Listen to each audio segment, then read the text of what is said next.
Hello friends, अगर आप भी 2024 में बोर्ड का एग्ज़ाम देने वाले हैं, आप अभी अभी बोर्ड में प्रवेश किए हैं 10th में या 12th में, और आप बहुत ही मोटिवेटेड हैं कि इस बार हमें बहुत अच्छा परसेंटेज लेके आना है, तो आप चाहते हैं कि मैं किस प्रोसेस से फॉलो करूं, मैं कहां से पढ़ना स्टार्ट करूं, मैं कैसे पढ़ूं, मैं किस बुक को फॉलो करूं। सारी बातें आज आपके सारे कन्फ्यूज़न को हमें दूर कर दूंगा। ये मैं आपको पूरे अपने 4 साल के एक्सपीरियंस से ये बातें बता रहा हूँ। मैं देख सकते हैं आप, मैंने पिछले साल भी यूट्यूब पर पढ़ाया था, उसके पिछले साल भी पढ़ाया, ठीक है, और इस साल तो आप लोगों का रहेगा ही रहेगा। तो यहाँ पर मैं आप लोगों को पूरी तरीके से एकदम बेहतर जो स्टार्टिंग से पढ़ाई की जा सकती है, जिससे कि आप आसानी से एकदम लास्ट में जाते जाते 95, 96, 97% स्कोर कर सकते हैं। वो पैटर्न, वो बुक, कब हमें टेस्ट देने हैं, क्या क्या चीज़ें करनी है, वो सारी चीज़ें मैं आपके साथ यहाँ पर डिस्कस करने वाला हूँ। देखिए, सबसे पहली चीज़, हमें अपना स्टडी मटेरियल डिसाइड करना है। देखिए, मैं आपसे एक बात यहाँ पे कहने वाला हूँ, उसको थोड़ा सा ध्यान से समझिएगा और सुनने का प्रयास कीजिएगा। बहुत आपके लिए वो इम्पोर्टेंट होने वाला है, ठीक है। जब तक आपने, जैसे मान लीजिए आप प्रवेश कर गए, 10th में प्रवेश किए हों, 12th में प्रवेश किए हों, आप जिस भी कक्षा में प्रवेश किए हों, आपको जितना सर्च करना है कि 10th के लिए कौन सी बुक अच्छी है, 12th के लिए कौन सी बुक अच्छी है, आप समय निकाल के 1 दिन 2 दिन, जितने दिन में आपको करना है आप कर लीजिए। जिनसे आपको सजेशन लेना है, जिनसे आपको जो पूछना है आप पूछ लीजिए, एकदम बेधड़क होकर मैं कहता हूँ पूछिए।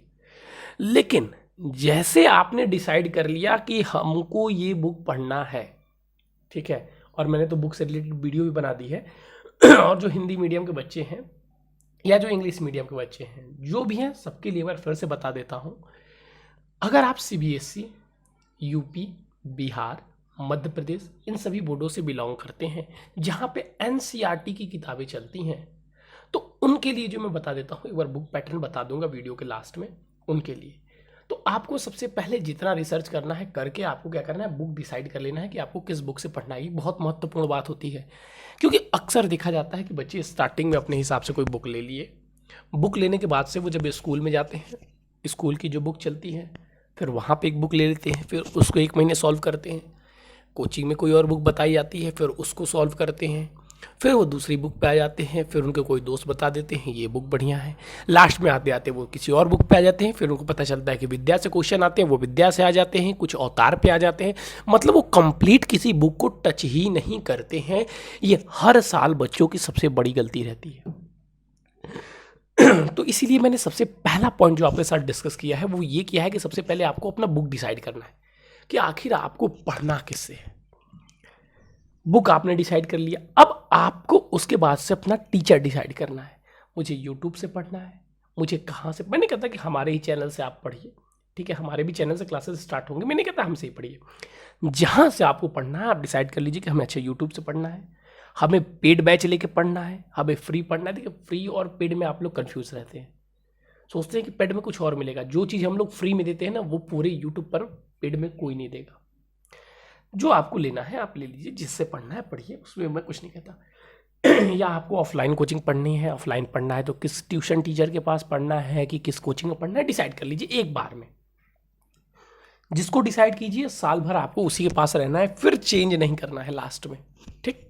इतनी चीज़ हो गई। उससे पहले आप जितने ट्रायल क्लासेस लेना चाहते हैं आप बिल्कुल लीजिए और करिए, ठीक। आपने क्या डिसाइड किया, अपना बुक, अपना स्टडी मटेरियल। अब आती है बारी पढ़ने की। अब पढ़ना कैसे है, इस बात को ध्यान से समझिएगा। जैसे मान लीजिए हम पहला चैप्टर पढ़ रहे हैं, ठीक है, जिस भी सब्जेक्ट का आप पहला चैप्टर पढ़ रहे हैं, मान लीजिए साइंस का पढ़ रहे हैं, 12th वाले फिजिक्स का पढ़ रहे हैं, केमिस्ट्री का पढ़ रहे हैं, मान लीजिए हमने पहला चैप्टर कंप्लीट किया। पहला चैप्टर जैसे ही हमने कंप्लीट किया, उस चैप्टर के साथ हम PYQ देखेंगे, प्रीवियस ईयर क्वेश्चन। उस चैप्टर से संबंधित प्रीवियस ईयर क्वेश्चन करेंगे। देखिए, इससे पहले जो बैच था उसमें हम लोगों ने जो प्रीवियस ईयर क्वेश्चन था वो लास्ट में करवाए थे, वीडियो अभी भी चैनल पर है। लेकिन इस बार का जो नया बैच होगा उसमें, और फ्री ऑफ कॉस्ट ही हमारा बैच चलता है, जो नोट्स वोट्स मिलता है सब पूरा मतलब फ्री है, यहाँ पे कोई चार्ज नहीं लगता है। तो इस बार जो हम लोग भी करवाने वाले हैं, तो स्टार्टिंग से ही आपके chapter wise previous year question कराए जाएंगे, ठीक है। तो या तो आप कोई बुक प्रेफर कर लीजिए, या आपको कोई चैनल प्रेफर करना है तो कोई चैनल प्रेफर कीजिए। मैं कहता हूँ मेरा ही चैनल प्रेफर कीजिए। आप कोई PYQ के बुक जिसमें कि चैप्टर वाइज आप जिस भी बोर्ड से हैं उस बोर्ड के क्वेश्चन उसमें दिए हुए हैं जो पूछे गए हैं। तो आपने जैसे ही चैप्टर खत्म किया, आपने एक्सरसाइज लगाया, मैथ का है तो मैथ का भी आपने एक्सरसाइज लगाया, फिजिक्स का है तो फिजिक्स का मान लीजिए आपने एक्सरसाइज पढ़ा, क्वेश्चंस पढ़े, न्यूमेरिकल सॉल्व किए। उसके बाद से आप उसी चैप्टर के, जो सेम चैप्टर है उसके पी बाई क्यू सॉल्व करेंगे, जो इससे पहले आपके बोर्ड में पूछा गया है। ये दो चीज करने के बाद से जब आपका वो चैप्टर होगा वो पूरी तरीके से स्ट्रांगली तैयार हो जाएगा। अब जाकर हम किसी दूसरे चैप्टर पे मूव करेंगे, ठीक। उसके बाद आपको क्या करना है, जैसे आपका वो चैप्टर कंप्लीट हो गया, आपको उस चैप्टर के टेस्ट देने हैं। अब सर ये हम टेस्ट कहाँ से देंगे, देखिए, या तो आप खुद से कुछ क्वेश्चन डिसाइड कर लीजिए, और हम लोग जैसे है तो हम लोग अपना, जो बच्चे हमसे हमारे चैनल से जुड़े होंगे वो पिछले बार वाले बच्चे जानते होंगे, हर साल हर हफ्ते वीकली टेस्ट होता है संडे टू संडे, तो इस बार के बच्चों का भी होगा संडे टू संडे। बैच आपका 1 अप्रैल से प्रारंभ होगा। तो या तो आप कहीं से टेस्ट लेने के लिए जुड़ जाइए, किसी चैनल से जुड़ जाइए जो आपको टेस्ट पेपर भेज देता हो, उस टेस्ट को आप सॉल्व कीजिए, कॉपी उनको दीजिए, वो चेक करें। या नहीं तो आप खुद चैप्टर से किसी अपने घर में भैया हो, उनसे कहिए भैया जो आपसे जो पास कर चुके हैं उस क्लास को, उनको दे दीजिए कि आप क्वेश्चंस बना दीजिए इस चैप्टर से और उसके क्वेश्चन सॉल्व कीजिए। ये 3 चीज़ें आपको करनी है किसी भी सब्जेक्ट में आप, ठीक है। 3 चीज़ें आपको किसी भी सब्जेक्ट के साथ करनी है, ठीक। चलिए अब मैं नेक्स्ट पॉइंट पे मूव कर रहा हूँ। जो बच्चे 10th के हैं या 12th के हैं, उनको एक बात ध्यान रखनी है कि उनको अपनी गर्मी की छुट्टी का पूरी तरीके से यूटिलाइजेशन करना है और स्टार्टिंग से ही उन्हें पढ़ाई स्टार्ट कर देनी है। देखिए, ये एक मैं आपको बहुत ही रियल फैक्ट बता देता हूँ कि आप लोगों को लग रहा होगा कि अभी तो पूरा साल पढ़ा हुआ है, लेकिन देखिए ऐसा क्या होता है ना, हाफ ईयरली तक टाइम समझ में आता है, हाफ ईयरली तक पूरा टाइम समझ में आता है। ये भी मैं भी इससे एग्री करता हूँ। जैसे एकदम कुछ फीलिंग नहीं आती है, कुछ हार्ड फीलिंग नहीं आती कि मतलब बहुत प्रेशर भी कुछ नहीं आता है। जैसे सब चलता था 9th का वैसे ही चलेगा, जैसे 11th का चलता था वैसे ही 12th चलेगा। लेकिन जैसे ही हाफ ईयरली एग्जाम कंप्लीट होते हैं, वो आपका जो कंप्लीट ईयर है, जो एनुअल है, वो कैसे आपके करीब आ जाएगा आपको पता नहीं चलेगा। हर साल बच्चों के साथ यही होता है। रीज़न क्या है सर? रीज़न ये है कि जैसे आपने हाफ ईयरली एग्जाम कंप्लीट किया, हाफ ईयरली एग्जाम के बाद से आपकी स्कूल में होगा यूनिट टेस्ट। उस यूनिट टेस्ट को जैसे आपने पढ़कर कंप्लीट किया, उसके 10 से 15 दिन बाद से स्टार्ट हो जाते हैं आपके प्री बोर्ड 1। जैसे ही आपने प्री बोर्ड दिया, प्री बोर्ड की कॉपी चेक की, 1 महीने का समय उसमें बीत जाता है, आ जाता है आपका प्री बोर्ड सेकंड। जैसे ही आपने प्री बोर्ड सेकंड तैयार किया, प्री बोर्ड सेकंड का पेपर दिया, आपका आ जाता है प्रैक्टिकल। जैसे ही आपने प्रैक्टिकल दिया, आ जाता है आपका एग्जाम का टाइम टेबल। तो ये जो टाइम बीतता है हाफ ईयरली के बाद का, ये बहुत फास्ट बीत जाता है क्योंकि पता ही नहीं चलता है। वो इतनी रैपिडली मूव कर जाएगा कि आपको लगेगा कि मुझे तो अभी 6 महीने और थे, वो 6 महीने कहाँ चले गए, ठीक है। तो टाइम आपको स्टार्टिंग से यूटिलाइज करते चलना है। दूसरी चीज जो मैंने भी अपने टाइम में की थी और जो मैं हर साल बच्चों को सजेस्ट करता हूँ, जो जैसे 10th और दोनों के लिए बता रहा हूँ। जैसे 10th में जब मैं था तो मैं अपनी बता रहा हूँ, मुझे हिस्ट्री से बहुत दिक्कत होती थी, सोशल साइंस हिस्ट्री से बहुत प्रॉब्लम होती थी, हिस्ट्री सिविक्स ज्योग्राफी, इनसे मैं बहुत थोड़ा सा, और ज़्यादा हिस्ट्री वाले पोर्शन से बहुत ज़्यादा मुझे प्रॉब्लम होती थी। तो मैंने 10th में जब था तो मैंने गर्मी की छुट्टी में ही हिस्ट्री को कंप्लीट कर लिया था, पूरी हिस्ट्री, कंप्लीट हिस्ट्री को। वो जो 1.5 महीने की छुट्टी मिलती है उसमें मैंने हिस्ट्री पूरा कंप्लीट कर लिया। अच्छी तरीके से किया था, मैं सुबह रोज उठता था, उसको पढ़ता था। ठीक सेम चीज़ मैंने किया क्लास 12th में। क्लास 11th तक, 11th के स्टार्टिंग में मैंने केमिस्ट्री को सीरियस लिया और फिर केमिस्ट्री को सीरियस लेना ही बंद कर दिया, क्योंकि लोग कहते हैं ना ये केमिस्ट्री बेकार है बेकार है, वही सोचते सोचते हम लोगों ने केमिस्ट्री छोड़ दिया। एकदम पढ़ना, बस एग्जाम के 2-3 दिन पहले पढ़ना, थोड़ा थोड़ा चीज़ें जानना, जो स्कूल में पढ़ाया जा रहा है समझना और बस छोड़ देना। तो ये गलती आप ना करें। अगर आप 11th में इस टाइम है तो पढ़े आराम से, बहुत अच्छा सब्जेक्ट है, मज़ा आता है, ठीक है। हाँ थोड़ा सा रटना पड़ता है, वो बात की बात, लेकिन ठीक है।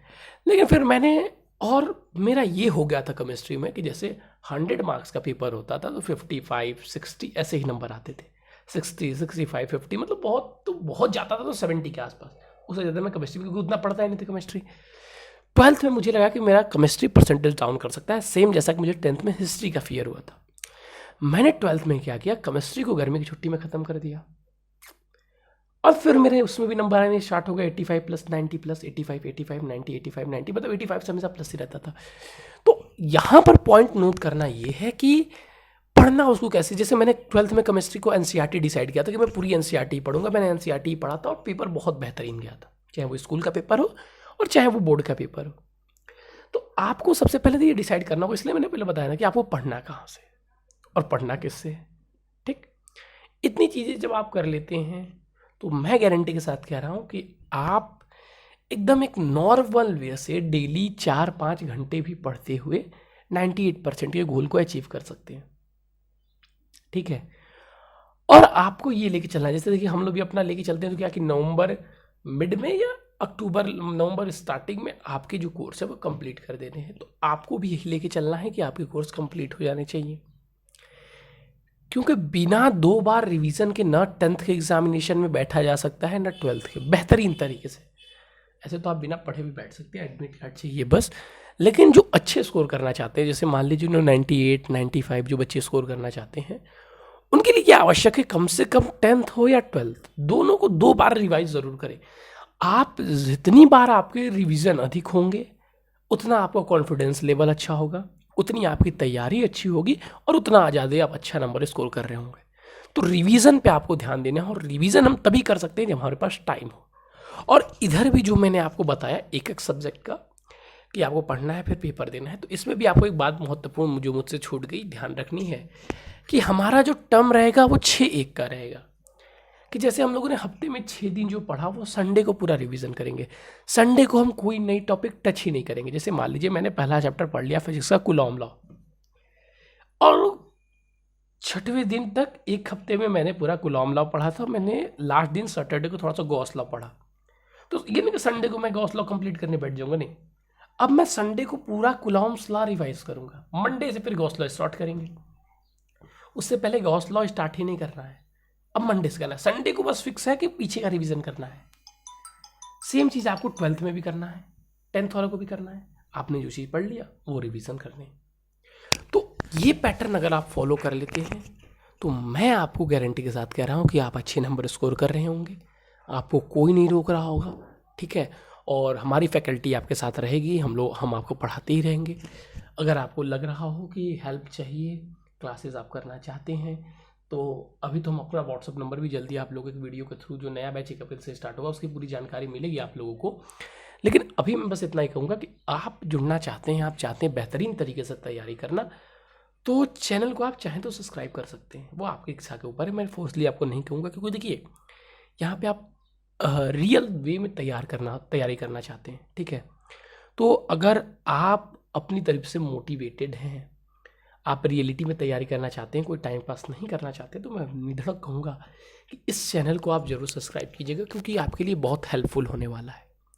साथ में आपसे एक ये भी कहूँगा कि अगर इस वीडियो को देख के आपको अच्छा लगा हो तो मैं उम्मीद कर सकता हूँ कि आप इस वीडियो को ज़रूर लाइक करेंगे। कुछ भी अगर बातें ऐसी हों जो आपको लगा हो कि मैंने सही बताई हैं, आपके लिए यूज़फुल हैं, तो प्लीज़ आप वीडियो को लाइक ज़रूर कीजिएगा। और अगर आप चाहते हैं किसी टॉपिक पर मैं वीडियो बनाऊँ, कोई ऐसा टॉपिक जो आपको परेशान कर रहा है, तो उस टॉपिक को आप कमेंट कर सकते हैं। मैं उस टॉपिक पे वीडियो ज़रूर बनाऊंगा, और वीडियो बनाने के बाद से मैं आपको कमेंट में उसका लिंक भी शेयर कर दूंगा। ठीक है, तो स्टार्टिंग से अब लग जाइए, अब बहुत करीब आ गए हम लोग। अब अप्रैल स्टार्ट हो गया, अब हमारी क्लासेस स्कूल भी स्टार्ट होने लगेंगे। तो यहाँ से अब हमें जो रफ्तार पकड़नी है, इनिशियली हो सकता है कि आपकी स्पीड कम हो, कोई बात नहीं है। और एक लास्ट बात मैं कहते हुए यहाँ से वीडियो को एंड करूँगा कि 10th और 12th का मार्क्स आपका इस पर निर्भर नहीं करता कि आपने 9th और 11th में क्या स्कोर किए थे। आप 55 भी थे तब भी आप 95 पे जा सकते हैं, और आप 95 भी थे तो अगर आप सही बात नहीं पकड़ते हैं तो आप 55 पे भी आ सकते हैं। हो सकता है जो कमज़ोर बच्चे हैं उनको पढ़ने में थोड़ा टाइम लगेगा, लेकिन अगर आप स्टार्टिंग से करते हैं तो आप वहाँ तक पहुँच जाएंगे। तो मेहनत करते रहिए, आगे बढ़ते रहिए, हम आपके साथ रहेंगे। चलिए बच्चों, फिर मिलते हैं एक नए और इम्पोर्टेंट टॉपिक के साथ, आपसे फिर मिलेंगे। आज के लिए बस इतना ही। Thank you.